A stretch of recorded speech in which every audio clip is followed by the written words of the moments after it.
Hey everyone, it's Brian from the Fiesta movement, and if you see my video comparing the Fiesta ST to my 2011 Fiesta, you probably, without seeing anything of my current Fiesta, you probably don't know exactly what I'm talking about. So I thought, hey, I should probably give you guys a little example of the differences. So, as I pointed out yesterday, the door handle and armrest are silver on the ST and black down here. As you can see, they are flipped from what the 2011 was.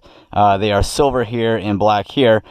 This is a different shade of silver. It's not exactly the same. It's more of a kind of almost a matte finish versus the almost high luster finish of the ST. But otherwise, the rest of the door panel is pretty much the same. The headlight controls are the same as well, except for there's no automatic option, and of course no fog lamps. You can't pull it out to do anything there.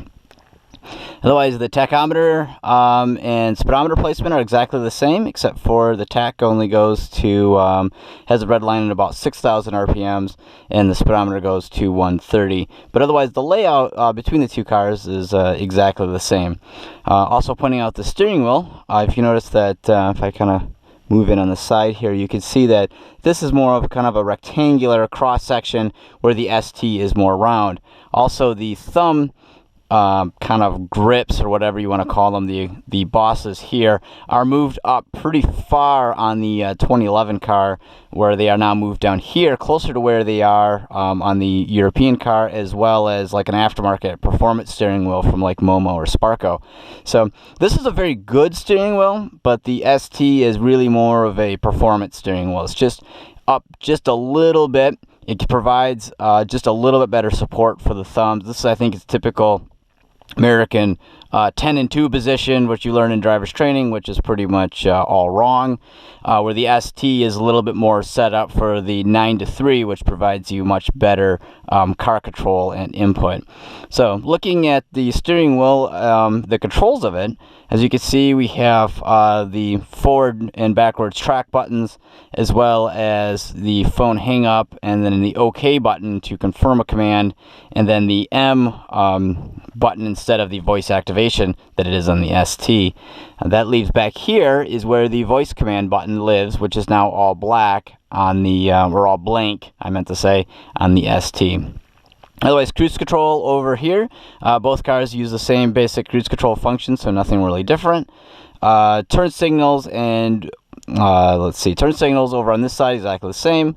Wipers over here, nothing different. Push to start, exactly the same. I did get a question concerning the height of the My 4 Touch versus this. So this is kind of give you a good comparison. This is at both of my seating positions between the two cars. So, yes, the My 4 Touch is a little bit taller. However, it's really not obtrusive in the view of the outside the vehicle at all. It's not really in your way. Certain angles and pictures in the brochures and stuff coming up from down here can make this look very tall, when in reality it's not all that much taller. The screen, instead of being set pretty far back, is up here, so you can easily reach it. But it's more of an optical illusion with how tall the My 4 Touch screen is in compared to the Sync screen. Otherwise here, just a lot of analog style buttons to push. Little bit cleaner design in the ST. Of course, I really don't mind the buttons. The touch screen always gets lots of fingerprints on it, where the push buttons here do not. Also, these are easy to use with gloves. You can also feel your way on here without really having to do much looking around. So it kind of can go either way. There's days where I think that the push buttons is better. Other days I think the touch screen is better. I think they're both actually relatively good. It's just kind of a personal preference thing. Otherwise, a lot of this command structure here is very similar, except for now it's integrated into the My 4 Touch, where here it's actually push buttons. Down here, the HVAC controls located in the exact same position, except for instead of the push button like the European cars used to have and still do, this uses a rotary dial here with AC, recirculatory fan, and temperature. So this is more of what the kind of the base model or non-automatic temperature control cars in Europe had, where the original Fiesta movement cars and the Fiesta ST both have the automatic version. So just a little bit different kind of functionality, but same basic layout. Down here both have heated seats, ambient lighting, and then the button that doesn't do anything, which would be great if that said ESC and TC off, which doesn't exist. Otherwise, 5-speed gearbox with reverse down in the corner, unlike the ST. But I will give you guys a quick little. Whoops, it wants me to start with the car, but we're not going to do that. So you can see this is how short the throws are with the Ford Racing Steeda shifter versus the factory ST shifter. So see, much shorter throws than this, but I think a lot of people would probably complain that the feel is too notchy, it's too difficult to shift. If you're more of a performance enthusiast and this type of stuff doesn't bother you, this is a wonderful gear shifter, which I'll be installing in the ST when I get my personal one. So for a factory car, the ST is very good, but for those of us who want more of an aftermarket, I'd like to switch over to something like the Ford Racing or the Steeda. So otherwise, typical leather seats, nothing really special here. Definitely not nearly as supportive and well bolstered as the ST. 60/40 rear folding seats, exactly the same as the ST. The headrests are looking the same.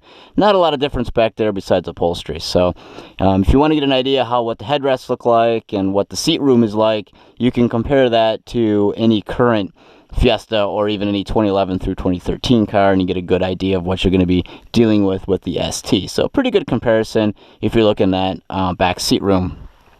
Of course, this being an earlier model car, no big armrest hanging out here, so no problem with the elbow. Also with pulling the e-brake in the winter, nothing in the way. You get 2 cup holders, but in actuality you get 3. They do count this as a Red Bull cup holder, which the ST has as well. I've never actually put anything in there, but it will work for that.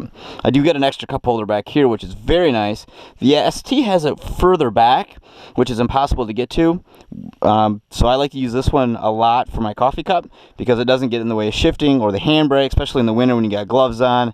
If the coffee cup is here, there's a good chance of spilling your coffee. So I like putting my cup back here. Can't do that in the ST. It's got a big armrest in the way.